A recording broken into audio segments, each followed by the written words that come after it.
दिल में है तेरी याद बाबा, जिगर में तेरा प्यार। तेरी श्रीमत और शिक्षाएं जीवन का आधार। तेरी श्रीमत और शिक्षाएं जीवन का आधार। दिल में है तेरी याद बाबा, जिगर में तेरा प्यार। तेरी श्रीमत शिक्षाएं जीवन का आधार।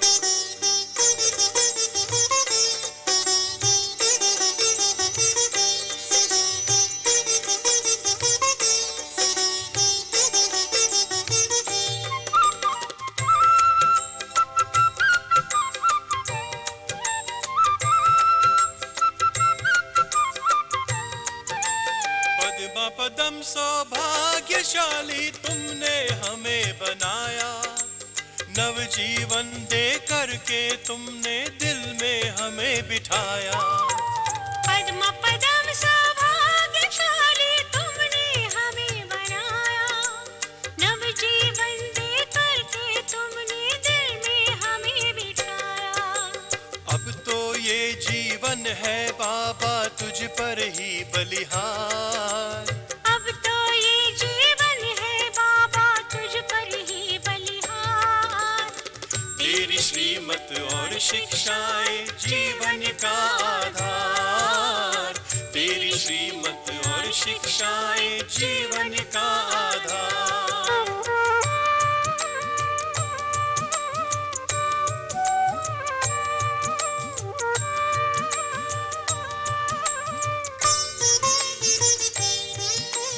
तीनों जहां की खुशियों का मिल गया मुझे खजाना। तुमने हमें सिखलाया बाबा सबसे गुण अपनाना। तीनों जहां की खुशियों को मिल गया मुझे खजाना। तुमने हमें सिखलाया बाबा सबसे गुण अपनाना। ये आंखें करती है बाबा हर पल तेरा दीदार। ये आंखें करती है बाबा हर पल तेरा दीदार। तेरी श्रीमत और शिक्षाएं जीवन का आधार। तेरी श्रीमत और शिक्षाएं जीवन का आधार।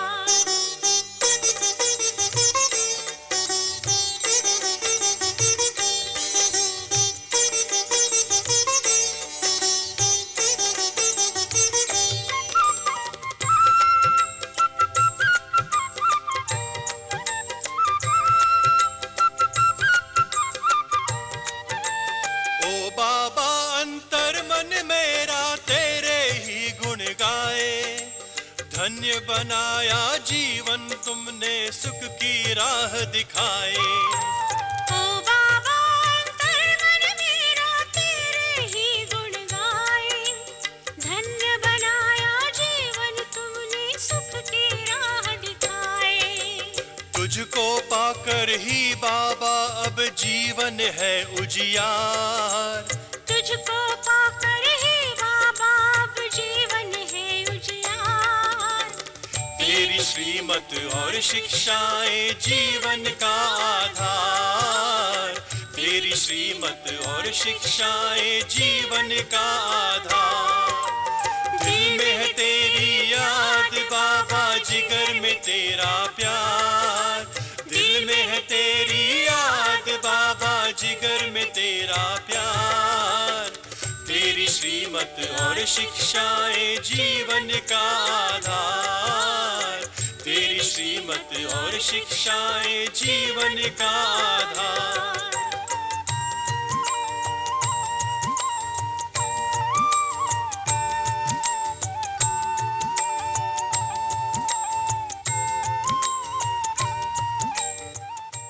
सुनते हैं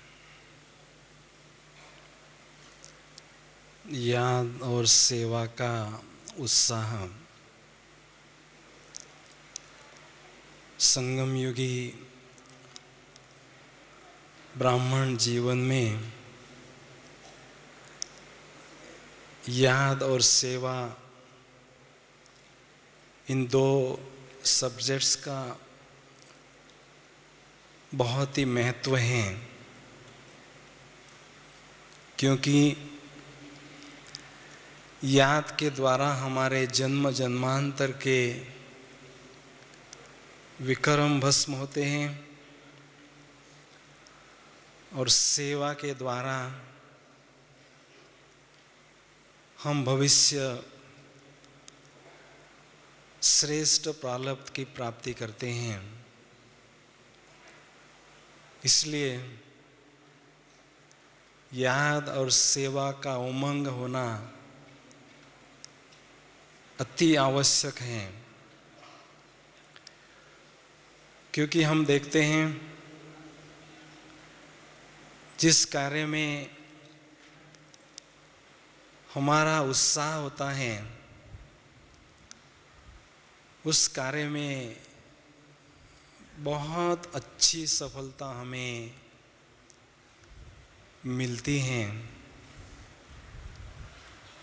और हम देखते हैं संगम युग में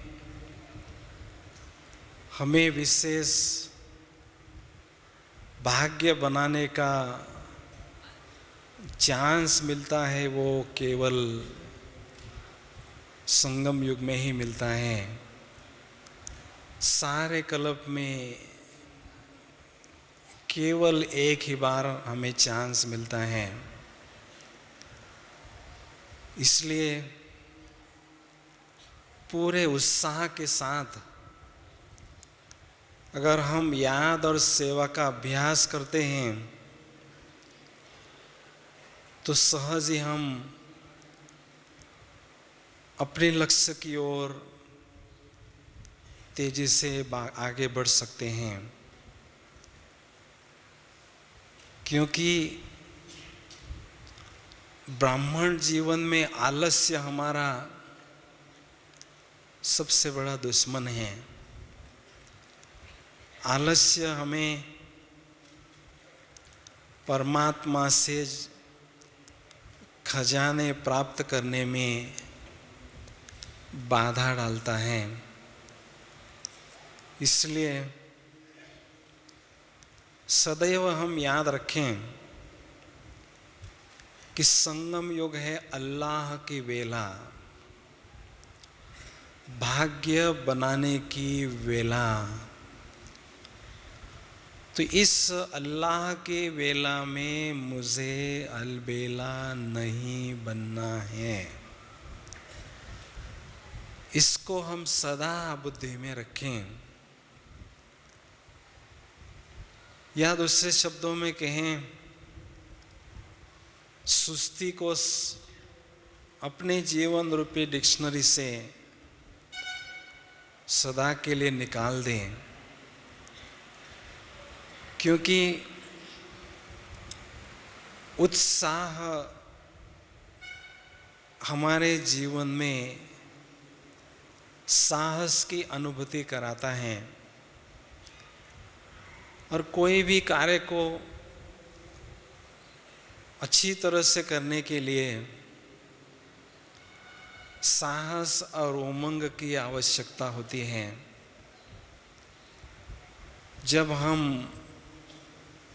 साहस और उमंग को अनुभव करते हैं तो पुरुषार्थ के मार्ग पर आने वाली कठिनाइयों को सहज ही पार कर सकते हैं। बड़ी बड़ी जिम्मेदारियों को भी सहज ही निभा सकते हैं। इसलिए उत्साह की अनुभूति तभी हमें होती है जब उत्सव हम मनाते हैं। उत्सव मनाते समय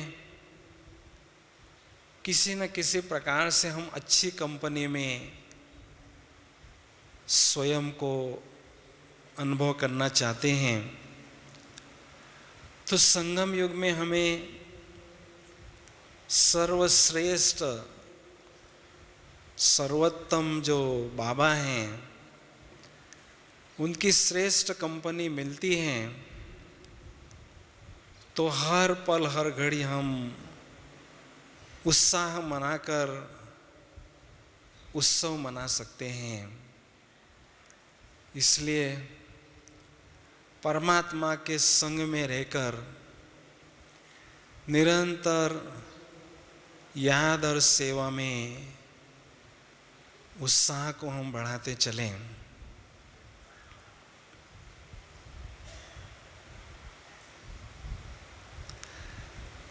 तो हम देखते हैं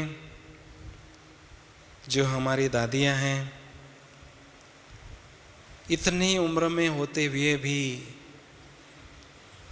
उनके जीवन में निरंतर हम उत्साह देखते हैं। क्या उसका कारण है? क्योंकि वो परमात्म प्यार में सदा मगन रहती हैं। कहते हैं दुनिया वाले तो परमात्म प्यार के एक बूंद के प्यासे होते हैं, लेकिन प्यार का जो सागर परमात्मा है वही हमारा पालनहार है। हम प्यार के सागर में सदा लहराते रहते हैं। तो जितना परमात्मा हम पर मेहरबान हो जाता है उतना हम स्वतः ही उन पर कुर्बान होते जाते हैं। याद और सेवा में जितनी भी कठिनाइयाँ आते रहे सहज उनको पार करते रहते हैं। हो सकता है कभी कभी हमारा जो उमंग है या उत्साह है कम भी हो सकता है, क्योंकि इस पुरुषार्थ के मार्ग पर चलते चलते कभी कभी पिछले जन्मों का कोई ऐसा हमारा विकर्म हमारे खुशी को और उत्साह को छीन कर ले जाता है। तो जब हम उत्साह खो देते हैं उस समय किसी भी रीति से खोए हुए उत्साह को हम पुनः प्राप्त करने का प्रयास करते रहें। उस समय हम मुरली सुनना कभी न छोड़ें, क्योंकि ऐसे समय हमें मुरली बहुत मदद करती है। कहते हैं मुरली मस्तानी होती है। तो मुरली में ऐसे कोई बाबा के महावाक्य हम सुनते हैं जिससे हमें ईश्वरीय मस्ती की अनुभूति होती है, जिससे हम खोया हुआ उत्साह पुनः जीवन में अनुभव करने लगते हैं। तो इस संगम युगी जीवन में ईश्वरीय मस्ती सदा हम अनुभव करते रहें, उसके लिए सदा ईश्वरीय नशे में स्थित होने का अभ्यास हम करते रहें। तो सबसे पहली बात है याद में उत्साह की अनुभूति करना। उत्साह हमें तब होता है जब हमें प्राप्ति दिखाई देती है या प्राप्ति की अनुभूति होती है। लेकिन जब हम योगाभ्यास में बैठते हैं, विशेष अमृत वेले, तो जब हम बाबा के महावाक्य सुनते हैं कि मीठे बच्चे, अमृत वेले का समय बड़ी भारी कमाई का समय है। अमृत वेले में बच्चों को विशेष करंट देता हूँ। या अमृत वेले का जो वातावरण है वो सहज ही योग की गहन अनुभूतियां कराने में मददगार होता है। तो जब हम ऐसी असीम प्राप्तियां बाबा से सुनते हैं तो स्वतः ही योग में उत्साह बना रहता है और योगाभ्यास में गहन अनुभूतियां करने के लिए मन और बुद्धि उत्साह से भरपूर होना बहुत जरूरी है। ईश्वरीय मस्ती में सदा हम मस्त रहें, ऐसी अनुभूति बहुत जरूरी है। कहते हैं जब हमारी बुद्धि किसी बड़े हस्ती के साथ जुड़ी हुई होती है, व्यक्ति के साथ जुड़ी हुई होती है, तो हमें उसका नशा रहता है। तो दुनिया में सबसे बड़ी हस्ती है परमात्मा। तो जब हमारी बुद्धि सर्वोच्च सत्ता से या सबसे बड़ी हस्ती से जुड़ी हुई रहती हैं तो स्वतः ही हमें ऐसी अनोखी ईश्वरीय मस्ती चढ़ जाती हैं और उस परमात्म मिलन में असीम आनंद की अनुभूति हम करने लगते हैं। बाबा कई बार कहते हैं कि जो समय चल रहा है ये है ज्वाला स्वरूप की स्थिति का समय। इस समय हमें विशेष शक्तिशाली स्थिति की अनुभूति योगाभ्यास में करनी है। तो ऐसी शक्तिशाली स्थिति की अनुभूति करने के लिए विशेष परम धाम में या सूक्ष्मवतन में बाबा के शक्तिशाली स्वरूप को हम दिव्य नेत्र से देखें और स्वयं के स्वरूप को भी शक्तिशाली स्वरूप को इमर्ज करें और उसके बाद जब हमारी मन और बुद्धि उत्साह से भरपूर होती है या नशे से भरपूर होती है,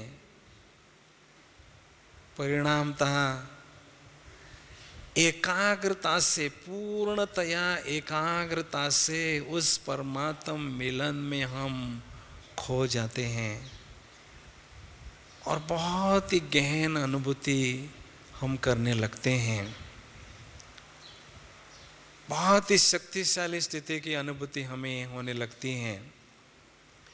कई कहते हैं हम बाबा की याद में जब बैठते हैं तो बाबा से जो बातें करते हैं,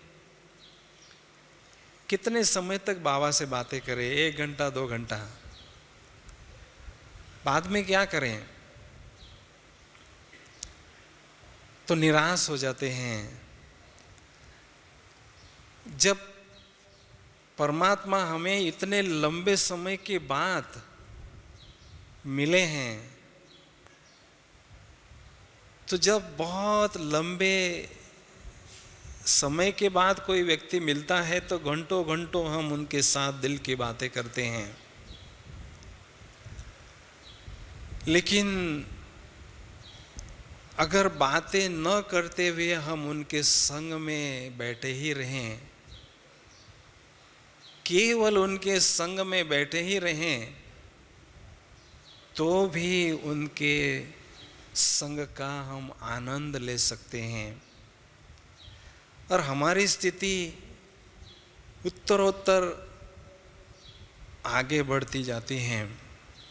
जैसे इस दुनिया में जो सूर्य की किरणें वृक्ष पर जब पड़ती हैं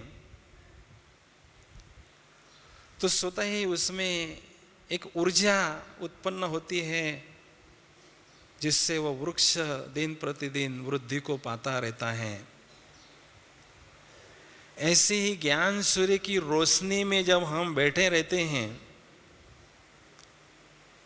उनकी रोशनी को, शक्तियों को ग्रहण करते ही रहते हैं, तो आत्मा शक्तिशाली स्वतः ही बनती जाती हैं। हमारी स्थिति वृद्धि को पाती ही रहती हैं। इसलिए योग की श्रेष्ठ स्थिति अनुभव करने के लिए जितना हम निसंकल्प रहते हैं उतना ही गहन अनुभव हमें उसमें होता है। बस केवल हम अपने बुद्धि रूपी नेत्र से बाबा की सुंदर छवि को देखते ही रहे, मन ही मन उनकी महिमा के गीत गाते ही रहे और खोए रहे, एक अलौकिक मस्ती में डूबे रहे। तो जब हम अलौकिक मस्ती में डूबे रहते हैं तो उस प्यार के सागर में खो जाते हैं। उस प्यार के सागर में एकदम तले में खो जाते हैं, लीन हो जाते हैं। और जब हम लवलीन हो जाते हैं तो स्वतः ही कंबाइन हो जाते हैं और सर्वशक्तिवान से अथाह शक्तियां आत्मा में भरने लगती हैं। फलस्वरूप जो बाबा ज्वाला स्वरूप की अनुभूति कहते हैं, उसकी अनुभूति हमें होने लगती है। क्योंकि वर्तमान समय की पुकार है विशेष अमृत वेले या शाम के समय ज्वाला स्वरूप स्थिति का अनुभव बढ़ाना। क्योंकि जितनी शक्तिशाली हमारी स्थिति होगी उतनी प्रखर योग अग्नि प्रज्वलित होती रहेगी और उसमें हमारे विक्रम दग्ध होते ही जाते हैं। इसलिए योगाभ्यास में निरंतर उत्साह हमारा बना रहे, इस पर विशेष हम ध्यान दें कि 1 घंटा 2 घंटा अभ्यास करते हैं तो थक जाते हैं, लेकिन उत्साह हमारा बढ़ता ही जाए। क्योंकि प्राप्तियां जितनी जितनी हमें दिखाई देती हैं, कमाई हमारी जितनी जितनी होती रहती हैं, उतनी थकान की अनुभूति हमें नहीं होती है।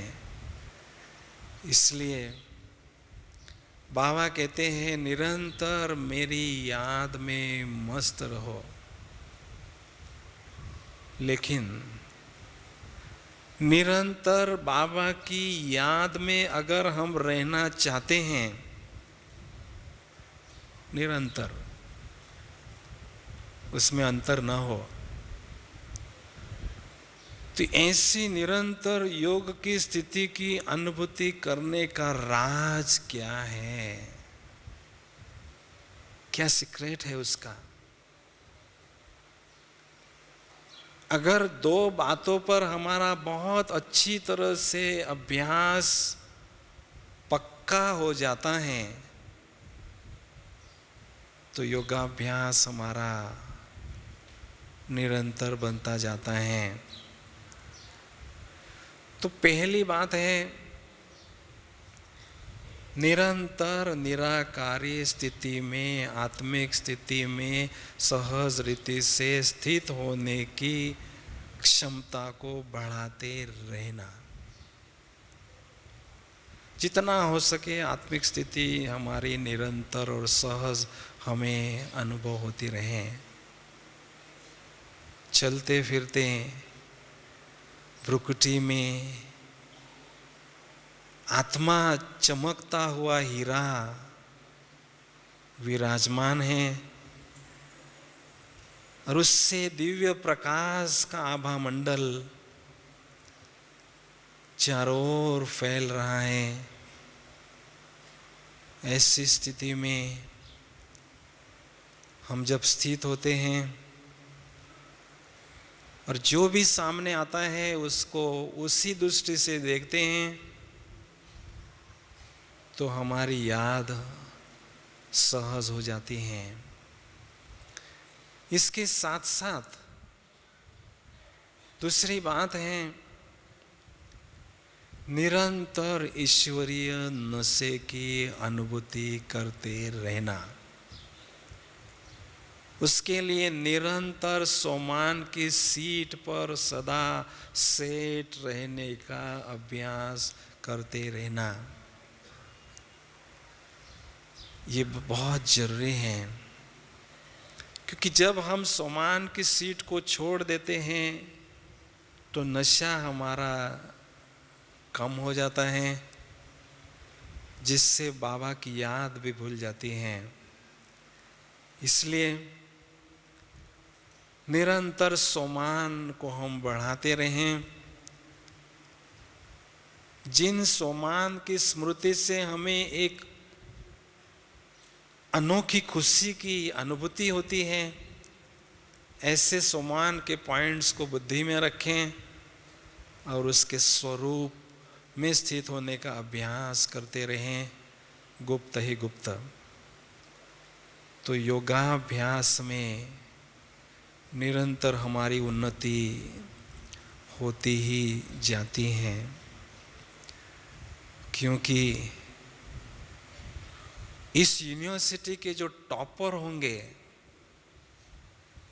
जो प्राइज विनर्स होंगे, उन्हों का योग का सब्जेक्ट फेवरेट सब्जेक्ट होगा। योग के सब्जेक्ट में वो मास्टरी लेते हैं। क्योंकि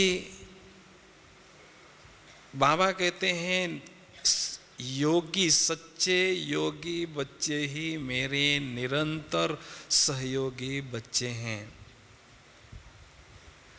तो वो निरंतर सेवा में स्थित रहकर परमात्मा का दिल जीत लेते हैं। हम देखते हैं यूनिवर्सिटी के जो स्टूडेंट्स होते हैं वो 4 या 6 साल पूरी मेहनत करते हैं, जिगरी मेहनत करते हैं और जीवन भर सुख की अनुभूति करते हैं। और जो विद्यार्थी पढ़ाई के समय मेहनत नहीं करते हैं, वो जीवन भर रोते ही रहते हैं, पश्चाताप करते ही रहते हैं।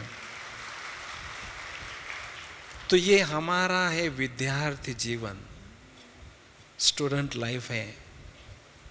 वर्ल्ड यूनिवर्सिटी के हम स्टूडेंट्स हैं। तो हमें भी याद और सेवा में पूरी जिगरी मेहनत करनी है। 20 नाखून का जोर हमें लगाना है। उसमें थोड़ी सी भी मार्जिन हमें नहीं छोड़नी है, क्योंकि ये मौका हमें बार बार नहीं मिलता है। इसलिए पूरे उत्साह के साथ हम योगाभ्यास में मगन रहे। दूसरी बात है, सेवा में उत्साह की अनुभूति करना ब्राह्मण जीवन का धर्म है, सेवा करना। तो इस ब्राह्मण जीवन में हमें दो ही बातें हमेशा दिखाई दे, सेवा और सेवा, सेवा और सेवा, शिव बाबा और सेवा। तो जितना हम सेवा में डटे रहते हैं उतना बाबा कहते हैं अपना मेवा खाते रहते हैं। कौन सा मेवा हमें सेवा से मिलता है? जिन आत्माओं की हम सेवा करते हैं उनकी खुशी का रिफ्लेक्शन हमारे पर होता है, जिससे हमें भी खुशी दुगनी तिगुनी अनुभव होती है। और दूसरा, जो उनकी दुआएं हमें मिलती हैं वो दुआएं हमारे योगाभ्यास में चार चांद लगा देती हैं। इसलिए सेवा के द्वारा अनेक आत्माओं की दिल की दुआएं प्राप्त करना ही मेवा खाना है। इसलिए जैसे हमारी दादियाँ निरंतर सेवा में ही मस्त रहती हैं, ऐसे हम भी, हमें ये जो तंदुरुस्त तन मिला है उसको यज्ञ की सेवा में हम घिसाते रहें, यज्ञ की सेवा में सफल करते रहें, हड्डी हड्डी स्वाहा यज्ञ की सेवा में हम करते रहें। कि देखो हमारा भक्ति मार्ग में जो हम सेवा की है संगम युग में, उसकी बहुत सुंदर यादगार भक्ति मार्ग में आज तक भी पाई जाती हैं। वो कौन सी हैं? शिवलिंग पर बेल के 3 पत्ते लोग बहाते हैं। क्यों वो पत्ते बहाते हैं? तो परमात्मा कहते हैं मुझे कल्प वृक्ष के आत्माओं रूपी पत्ते ऐसे चाहिए जो तन से, मन से, धन से या मनसा वाचा कर्मणा से मुझ पर स्वाहा हो जाते हैं। ऐसे मुझे अनन्य बच्चे चाहिए। इसलिए जितना हो सके हम तन से, मन से, धन से सेवा करें, या जो हमें सेवा करने के लिए बाबा ने माध्यम दिए हैं, मनसा वाचा कर्मणा से दिन रात सेवा में लगे रहें। क्योंकि वाचा के द्वारा निरंतर ज्ञान रत्नों का दान हम करते रहें। क्योंकि वाचा के द्वारा जितना ज्ञान धन हम बांटते हैं उतना भविष्य में स्थूल धन से हम संपन्न होते हैं। इसलिए वाचा के द्वारा ज्ञान रत्नों का दान देने में कोई भी कसर हम छोड़े नहीं। न जाने हमारा कौन सा बोल, अमूल्य बोल, किस आत्मा का भाग्य का निर्माण करें। क्योंकि हम भाग्य विधाता के मास्टर, भाग्य विधाता बच्चे हैं। तो वाचा में न कसर रखें, न कर्मणा में रखें। तो जैसे जैसे हम इस सेवा में मस्त रहते हैं तो मनसा सेवा करने की क्षमता हमारी बढ़ती जाती है। कर्मणा के द्वारा हम हजारों की सेवा कर सकते हैं, वाचा के द्वारा हम लाखों की सेवा कर सकते हैं, और मनसा के द्वारा हम करोड़ों की सेवा कर सकते हैं। अर्थात बेहद सेवा करने की क्षमता प्राप्त करते हैं। इसलिए सेवा में निरंतर उत्साह रखना ये बहुत जरूरी है। न सिर्फ हम स्वयं उत्साह में रहें, लेकिन सेवा साथियों में भी सदा उत्साह रखें, उनको भी सदा लाइट रखें और उत्साह में रखें। तो ऐसी जब गुप्त सेवा हम करते हैं तो अनेकों के प्रेरणा के स्रोत हम बनते हैं, अनेकों को हमारे जीवन से प्रेरणाएं मिलती हैं। क्योंकि सेवा करते करते, निरंतर सेवा करते करते हमेशा उत्साह में रखना, ये बहुत बड़ी प्रलब्धि है। फूल जो है हमेशा कोई भी खिलता हुआ ही देखना पसंद करता है, ऐसे ही सेवा करते समय हमेशा हमारा चेहरा उत्साह से खिलता हुआ ही हर कोई देखना पसंद करता है। इसलिए सेवा करते समय निरंतर अगर हम उत्साह को मेंटेन करना चाहते हैं तो उसके लिए कुछ बातों का अभ्यास करना बहुत जरूरी है। बाबा के साथ सेवा करते समय, बाबा के साथ विभिन्न संबंधों की अनुभूति करते करते उत्साह में हम रहें। तो सबसे पहले अमृत वेले हम जैसे ही आँख खोलते हैं, बाबा से गुड मॉर्निंग करते हैं, तो बाबा के साथ हम छोटे बच्चे अनुभव करके बाप के प्यार की अनुभूति करते रहें कि बाबा जो प्यार का सागर है, मुझे बहुत सुंदर प्यार की निस्वार्थ पालना दे रहे हैं। मुझे उनका आदर्श बच्चा बनकर उनके ऊंचे आदर्शों को जीवन में लाना है और उनकी आशाओं को पूर्ण करना है। तो इस संबंध की अनुभूति करते करते करते मुरली जब हम सुनते हैं तो मुरली सुनते समय टीचर के संबंध की अनुभूति हम करें कि स्वयं भगवान मुझे श्रेष्ठ ऊंचे ते ऊंची पढ़ाई पढ़ा रहे हैं, मैं उनका आदर्श विद्यार्थी हूँ। उनकी ऊंची शक्तियों को या ऊंची शिक्षाओं को मैं धारण करता रहूं। क्योंकि टीचर जब स्टूडेंट्स जो है उनकी आदर्शों को या शिक्षाओं को धारण करते हैं तो शिक्षक बहुत खुश होते हैं। तो शिक्षक की दुआएं हमें स्वतः ही मिलती जाती हैं। उसके बाद सद्गुरु के रूप में हम बाबा को अनुभव करें। जब हम घर से बाहर निकलते हैं, सेवा के क्षेत्र पर जाते हैं, तो बाबा के कमरे में बैठकर सद्गुरु का कमल हस्त हमारे माथे पर हमेशा वरद हस्त के रूप में अनुभव करते रहें और उनसे किसी न किसी प्रकार का मंत्र लें,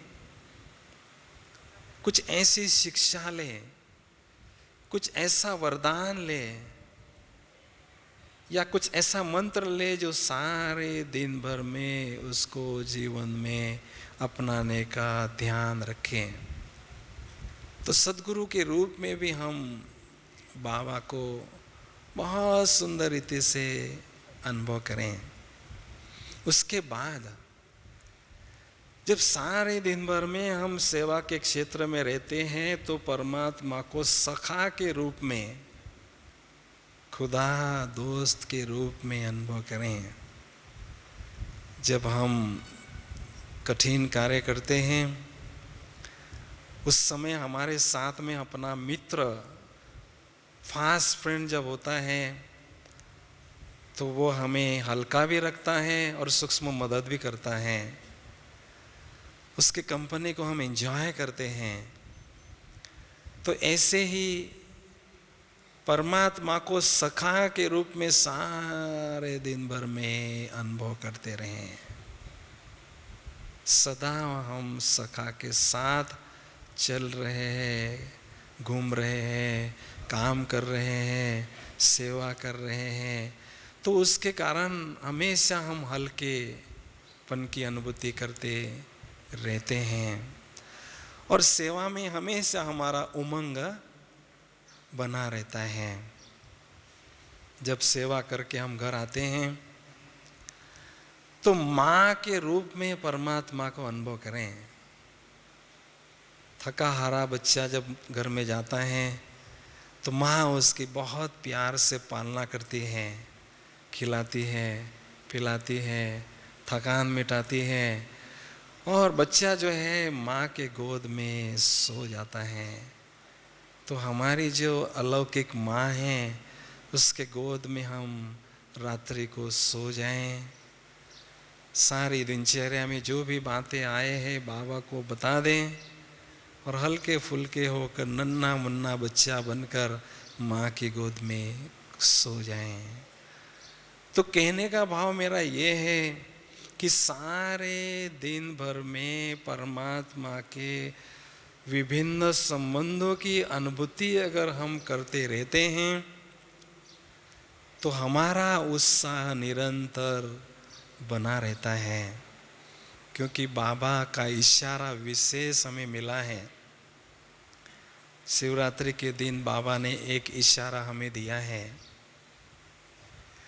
कि आपका भंडारा अखंड चलता रहे।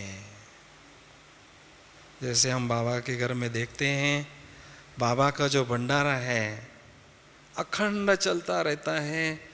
24 घंटे जो भी बाबा के घर में आता है उसको भंडारे से भोजन मिलता ही रहता है। इतना भरपूर भंडारा है बाबा का। तो ऐसे मेरा खुद का भी भंडारा अगर अखंड चलता रहे, ऐसा मैं सोचता हूँ, तो उसके लिए मेरे पास अखंड अखूट खजाने जमा करना जरूरी है। जितने खजाने माला माल होंगे, जमा होंगे मुझ आत्मा के पास, उतना मेरे सामने जो भी आत्माएं आएंगे उनको मैं किसी न किसी प्रकार से किसी न किसी बात का दान देता ही रहूँगा। चाहे दृष्टि से शांति, शक्ति, पवित्रता की वाइब्रेशन देकर, चाहे वृत्ति से, चाहे बोल से, चाहे कर्मणा से, चाहे संबंध से, तो अखंड महादानी बनने के लिए स्थिति हमारी पावरफुल होना बहुत जरूरी है। वर्तमान समय क्या हमें दिखाई दे रहा है कि बाबा के बच्चे सेवा में बहुत बिजी हैं। होना बहुत जरूरी है बिजी। दादी जी हमें बार बार इशारा देती हैं कि लाखों करोड़ों आत्माओं को संदेश दो। तो सेवा का पलड़ा बहुत हो रहा है, हमारा बाबा भी खुश हैं, लेकिन सेवा के साथ साथ योग की स्थिति का बैलेंस रखना बहुत जरूरी है। अगर हम आत्माओं से, बाबा से, परिवार से ब्लेसिंग्स लेना चाहते हैं तो इस बैलेंस को मेंटेन करने की कला को अपनाएं, क्योंकि आगे चलकर हम बहुत बिजी होते ही जाएंगे, इससे कई गुना हम सेवा में व्यस्त होते जाएंगे। लेकिन जितने व्यस्त उतने मस्त बाबा की याद में रहें, तो वो तभी हम हो सकते हैं जब हमें एक अलौकिक मस्ती, अलौकिक नशा सारे दिन भर में चढ़ा रहेगा। इसलिए अंदर ही अंदर गुप्त ही गुप्त अभ्यास हमारा चलता रहे कि न सिर्फ केवल सेवा की सिंगल कमाई मैं करता रहूं, लेकिन योग के द्वारा डबल कमाई, गुणों के दान के द्वारा ट्रिपल कमाई मैं करता रहूं और भाग्य का निर्माण बढ़ाता रहूं। तो इसलिए सेवा करते करते गुप्त ही गुप्त बाबा की याद करने पर हमारा विशेष ध्यान दें। तो जैसे हम सेवा में स्थित रहते हैं, अथक बनकर सेवा करते हैं, बाबा की याद में रहकर सेवा करते हैं, तो स्वतः ही हम प्रकाश पुंज की कायाधारी एक फरिश्ता स्वयं को अनुभव करने लगते हैं। और ये फरिश्तेपन की स्थिति के द्वारा ही बेहद सेवा का चांस हम लेते हैं, क्योंकि अलौकिक फरिश्ते आगे चलकर इस संसार को साल्वेशन देते रहेंगे, एक निरंतर मददगार बनकर रहेंगे। तो सेवा और याद में मस्त रहते हुए, उत्साह में रहते हुए फरिश्ता स्थिति की अनुभूति को हम बढ़ाते रहें। तो जो बाबा हमसे चाहते हैं अखंड महादानी बनकर अखंड दान करते रहें, वो भी बाबा की आश पूरी हम कर सकेंगे। तो जो बाबा का हमें इशारा मिला है, विशेष एक होमवर्क बाबा ने पहली मुरली में हमें दिया है। सारे साल में इस बात को अपने जीवन में धारण करो। वो कौन सी बात है? याद होगा आपको। संतुष्ट रहो स्वयं और सबको संतुष्ट करो। ये स्लोगन हमें सारे साल के लिए दिया है। स्वयं निरंतर संतुष्ट रहना अगर हम चाहते हैं तो हमारे पास में संपन्नता होना जरूरी है। स्थूल खजाने के साथ साथ सूक्ष्म खजानों की संपन्नता का होना बहुत जरूरी है।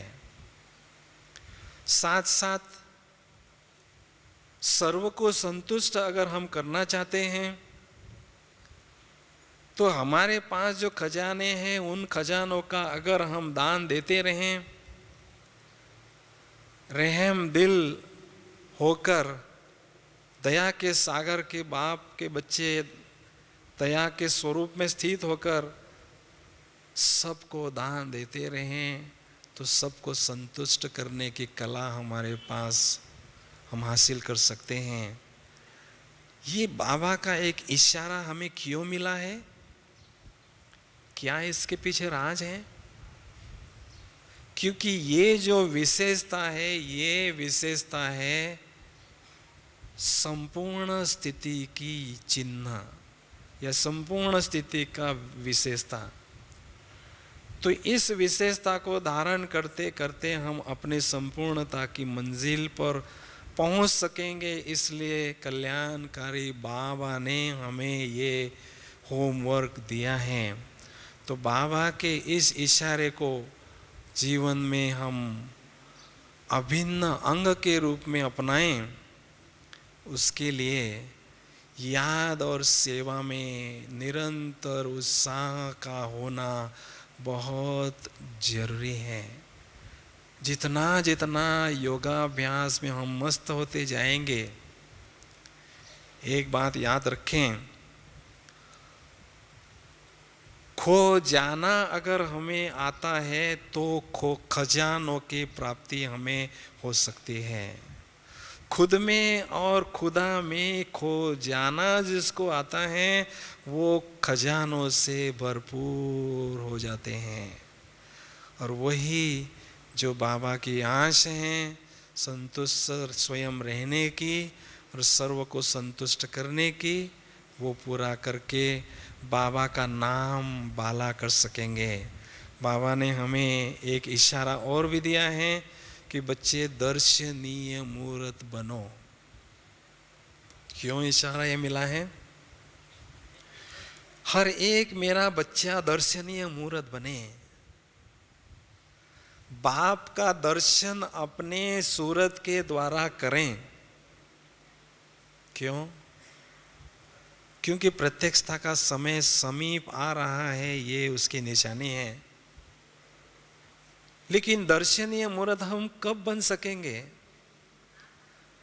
जब हमारे दिल में दिलाराम बाप की याद समाई होगी, तो उनके गुण और शक्तियां हमारे चेहरे पर स्वतः ही प्रस्फुटित होती जाएगी और हम दर्शनीय मूर्त बनते जाएंगे।